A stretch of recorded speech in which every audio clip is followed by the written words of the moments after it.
So welcome again guys for another video tutorial, still integral calculus about substitution method. So for our problem in this video, we have integral of dx over x raised to 2/3 times quantity of cube root x plus 5 raised to 3 over 2. So parang mahirap sa tingnan, right? But we just need to find a good substitution for this one, okay? So, sino ba yung dapat i-substitution natin or gawin nating let's say, let natin as u. So, usually, kapag mag-let ka ng u, dapat yung mas mahirap na term. Okay? So, for this x raised to 2/3, this is not a complex term naman because one term lang yan. So, therefore, we need to let u, this term here sa inside, which is itong cube root of x plus 5 because 2 terms and then naka-raise sa 3 over 2. Okay, so we need to simplify this one by letting this as our u, the whole term itong cube root of x plus 5. After that, we need to differentiate this.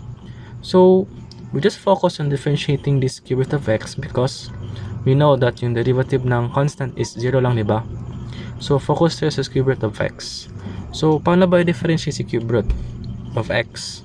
Ganito siya. So our du will become, so pwede itong i-relate si cube root, diba, as x raised to 1/3. Sige, i-relate ko lang siya as x raised to 1/3 para mas siya maganda tingnan or mas madali siyang differentiate. So using power rule, so we'll just put the 1/3 and then copy the x raised to 1/3, subtract to 1 times derivative of 1, x is just dx or 1, so this will become dx. So after x raised 1/3 minus 1, that is equal to negative 2/3, so this will become x raised to negative 2/3 over 3 dx. But since yung exponent ng x dito is negative, pwede ko itong ibaba para maging positive. So therefore, yung du ko is equal to dx over 3 x raised to 2/3. So ano yung na-notice nyo? Notice that dito sa ating integrand, ito, yan ako lang ito, we have dx over x raised to 2/3, which also nag-appear dito sa ating du. But the only thing or the only problem is that we don't have a number or constant 3.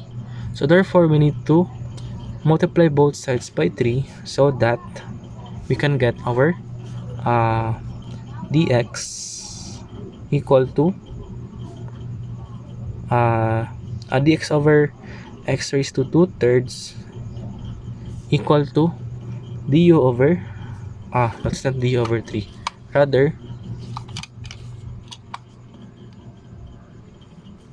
that is 3 du, because if you try to distribute this one, 3 times du is 3 du, and then 3 times this one, so makakancel yung 3, right? So we have now our expression in terms of u, right? So we just get this our integral in terms of u. So magiging this one dx over 2/3, that is equal to 3 du. So magiging 3 du over itong square root of cube root of x plus 5 is equal to u, naka-raise sa 3 over 2. Yan, sorry.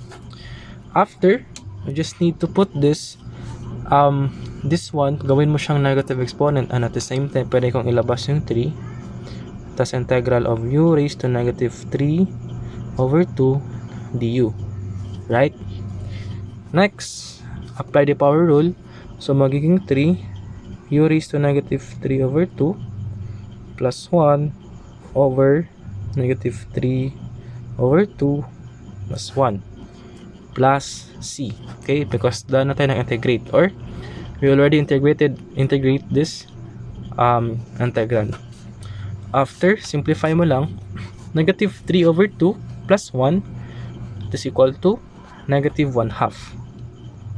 So magiging 3 u raised to negative 1/2 over negative 1/2 plus c. simplify this one. Reciprocal ng negative 1/2 is simply equal to negative 2. But since there's 3 pa here, this will become negative 6 u raised to negative 1/2 plus c. After, we're still not done yet because pwede mo itong i-simplify by putting it sa denominator para maging positive exponent. So this will become negative 6 over u raised to 1/2 plus c. And we know that u raised to 1/2 is equal to square root of u, right? Square root of u.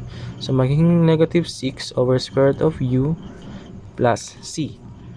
But for the very final answer, we need to bring back this original value in terms of x, which is equal to cube root of x plus 5.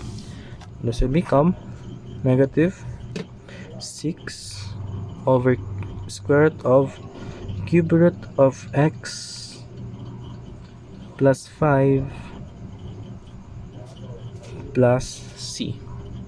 So this is now our final answer for this problem.